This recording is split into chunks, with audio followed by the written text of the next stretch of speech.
রাত পোহালেই Calcutta performing arts foundation presents 10তম চৌধুরী হাউস মিউজিক কনফারেন্স। আমরা এই জায়গায় রয়েছি এবং বুঝতেই পাচ্ছেন একেবারে সেই মহল, শাস্ত্রীয় সঙ্গীতের এক মহাযজ্ঞ। নমস্কার, আমি রাহুল গুপ্ত রয়েছি আপনাদের সঙ্গে এবং বলা যেতে পারে যে আজ একদম শেষ মুহূর্তের প্রস্তুতি চলছে।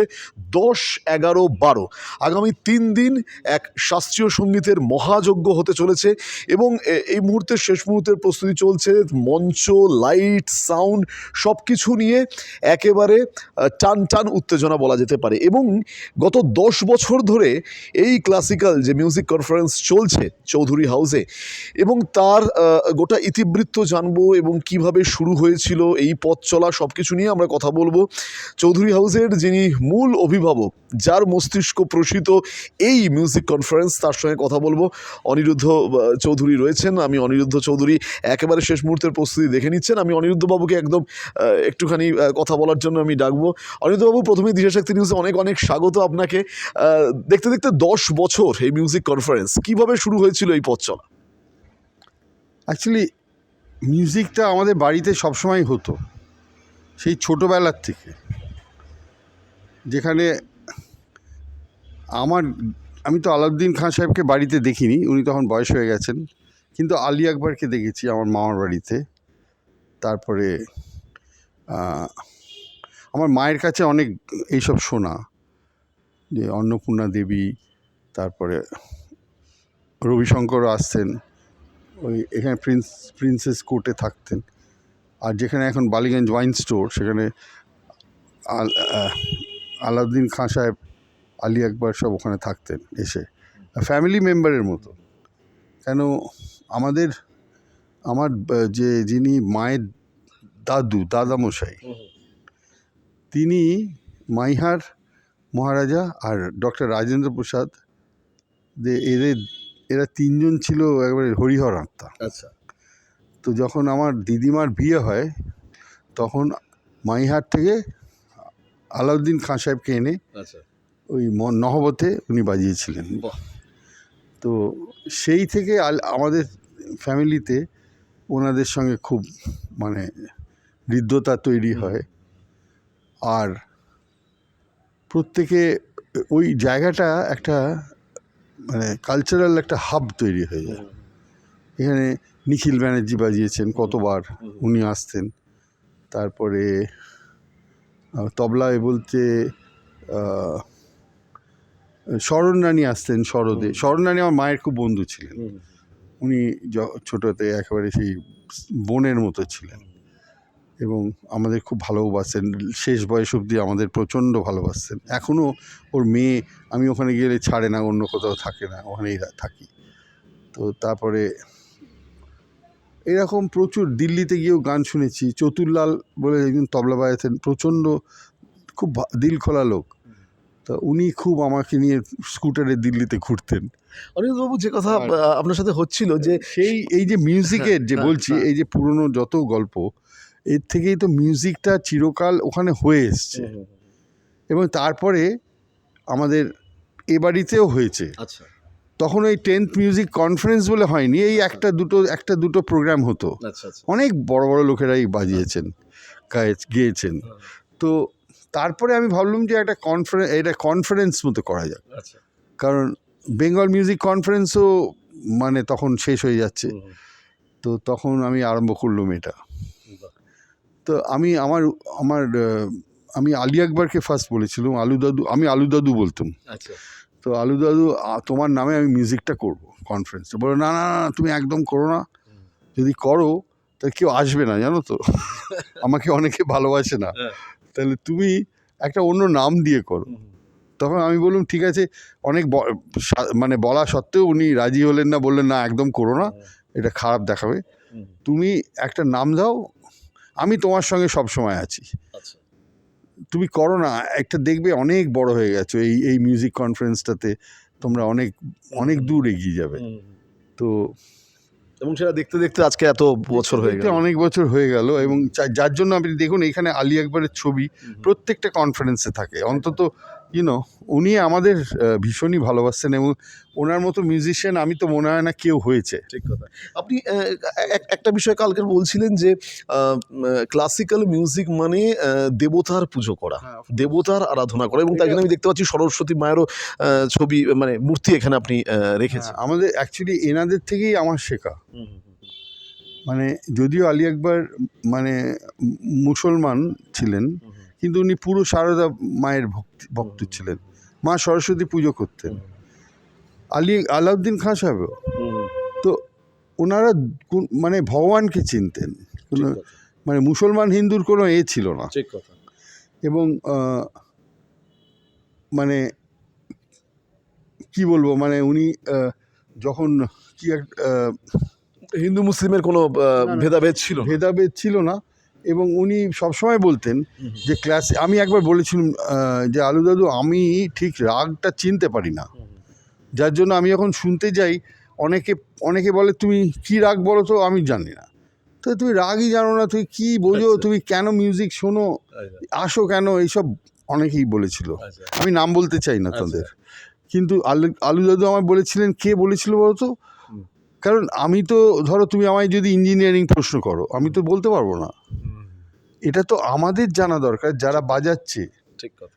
কারণ আমরা কোন রাগটা কখন বাজাবো সেটা আমরা জানি, যাতে ঠাকুরের কাছে আমি প্রথমে যেতে পারি, তারপরে দর্শকদের নিয়ে যেতে পারি। তো বেসিক্যালি এইটা হচ্ছে একটা পুজো। উনি তাই বলেছিলেন, এটার পুজো।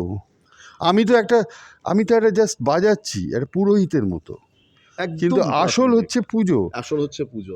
মানুষটা বড় নয়, মিউজিকটা বড়। মানুষটা বড় নয়, মিউজিকটা বড়। যে কথা এখন যেটা হচ্ছে যে মানুষটা বড় হয়ে গেছে মিউজিকের থেকে, মিউজিক একটু পেছনে চলে গেছে। তো এখানে আসল ক্লাসিক্যাল মিউজিক হচ্ছে যেখানে মিউজিকটা বড়, মানুষটা পেছনে। এবং এই জায়গায় দাঁড়িয়ে এই 10তম যে চৌধুরী হাউসের যে মিউজিক কনফারেন্স, সে তার আমরা ইতিবৃত্ত শুনলাম। এবং ধীরে ধীরে আপনি যদি এখানে আসেন তাহলে একেবারে মন্দির, মসজিদ, গির্জা, আপনি যাই বলুন না কেন সব কিছুরই ফ্লেভার পাবেন। এই কারণে একটা অদ্ভুত শান্তি রয়েছে, একটা অদ্ভুত পজিটিভ ভাইবস রয়েছে। এবং আমি দেখতে পাচ্ছি একেবারে ডান দিকে সেখানে মা কালী, রামকৃষ্ণ, স্বামী বিবেকানন্দ, সারদা মা এবং অনিরুদ্ধবাবুর বাবা মায়েরও ছবি রয়েছে। হ্যাঁ, বাবা মা আছেন। আচ্ছা, আমার স্ত্রীর বাবা মা আছেন। ওনারাও খুব রামকৃষ্ণ মিশনের ভক্ত ছিলেন।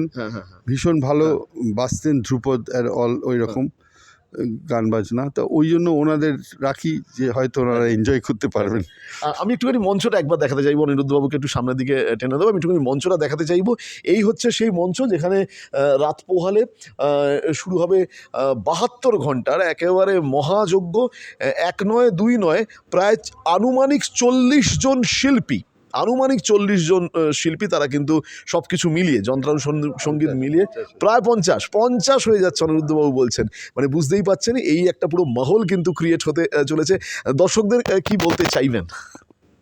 কি বলবো, এখানে তো দর্শক, আমি বলবো যে মিউজিশিয়ানরা যেন দর্শকদের জন্য না বাজান, আমার মা সরস্বতীর জন্য যেন বাজান, তাহলেই আমাদের পুরোটাই খুব সুন্দর হবে এবং সেটাই সফল হবে, সেটা সফল হবে। এবং সেই সফলভাবেই এগিয়ে চলেছে এত বছর।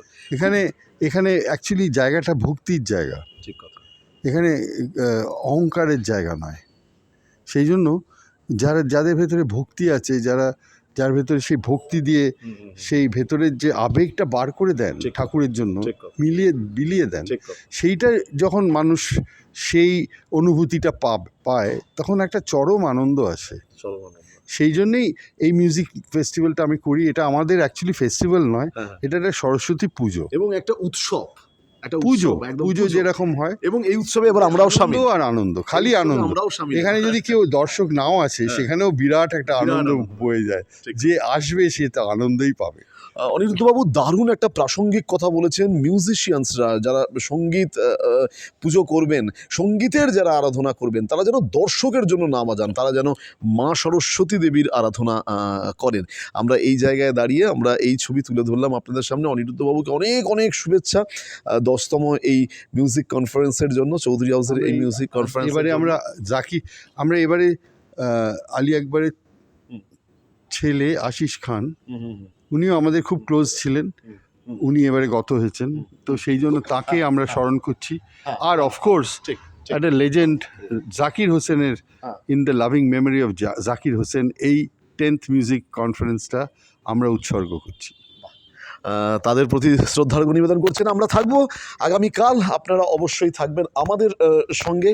এবং আমি এই জায়গায় মা সরস্বতী দেবীর কাছেই আসুন, তাহলে আমরা আমাদের পুষ্পার্ঘ্য নিবেদন করি এবং মা সরস্বতী দেবীকে সামনে রেখেই যেমন গত 9 বছর পথ চলা শুরু হয়েছিল চৌধুরী হাউসের এই মিউজিক কনফারেন্সের 10তম চৌধুরী হাউসের মিউজিক কনফারেন্সের, সেই আশাই আমরা রাখবো, সেই হবে। আমরা থাকবো আপনাদের সঙ্গে, অবশ্যই আপনারাও থাকবেন আমাদের সঙ্গে। এবং এখানে রয়েছেন সেই স্মৃতি বিজড়িত সেই সমস্ত মানুষজনদের প্রতি শ্রদ্ধার্ঘ্য নিবেদন করা হবে, যাদের প্রতি এতদিন ধরে শ্রদ্ধা নিবেদন করে আসছেন, যারা ভারতীয় সঙ্গীতের মহাগুরু, মহাযজ্ঞ বলা যেতে পারে। এই ছবি আমরা তুলে ধরলাম আপনাদের সামনে। অনিরুদ্ধবাবু থাকছেন এবং আগামী 72 ঘন্টা আমরা তার যোগ্য সঙ্গী হয়ে থাকব। আপনারা অবশ্যই আসুন। এখানে অ্যাকচুয়ালি মিউজিক যেটা হয়, সমস্ত আর্টিস্টরা সব বাইরে থেকে আসেন, আমার এখানেই থাকেন, এখানেই খান। আচ্ছা, এবং এদের নিজেদের মধ্যে একটা প্রচুর যোগাযোগ আঁতাত হয়, সেটাও একটা খুব আনন্দজনক। আচ্ছা, আমার প্রত্যেকে বলেছে যে এরকম মিউজিক কনফারেন্স কোথাও নেই। ঠিক, অনেকেই বলেছে, ঠিক। নেই বলবো না, কিন্তু বলেছেন ঠিক। যারা তারা অ্যাকচুয়ালি বলেছেন, কারণ তাদের আনন্দ হয়, সেই জন্যই বলে গেছেন। একদম তাই। এবং সেটাই আমাদের মানে অ্যাকচুয়ালি লক্ষ্য, যে মিউজিকটা, আর যার জন্য এখানে কোনো টাকা নেই, টিকিটের দাম নেই, ঠিক। এটা অ্যাকচুয়ালি ভগবানের দেওয়া না, এই মিউজিকটা ভগবানের দেওয়া। এখানে আমি তার সঙ্গে কমার্শিয়াল একটা কি বলে একটা প্রফিট করার তালে আমি নেই এখানে। এটা লোকের জন্য, ফ্রি লোকের জন্য, ফ্রি লোকের জন্য, এটার জন্য এই মিউজিকটা I should be given free. ঠিক। হ্যাঁ, অনেকে এর জন্য যে অর্থ হয়, যাদের অর্থ আছে তারা ডোনেট করতে পারেন, কিন্তু যে কোনো মানুষ টাকা দিয়ে কিনবে এটা ঠিক নয়। এইখানে টিকিট যার জন্য একেবারেই নেই, কারণ এটা একটা শাস্ত্রে বলা আছে যে জ্ঞান কখনো পয়সার থ্রু দিয়ে দেওয়া যায় না, জ্ঞান সবসময় ফ্রি দিতে হয়। ঠিক।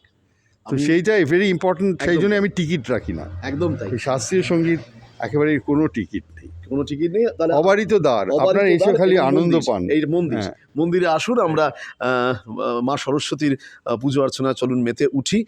আপনারা অবশ্যই আমাদের সঙ্গে থাকবেন, দিশাশক্তি নিউজের সঙ্গে থাকবেন। আমরা আগামী 3 দিন আপনাদের সঙ্গে থাকবো। রাহুল গুপ্তের রিপোর্ট, দিশাশক্তি নিউজ, চৌধুরী হাউস।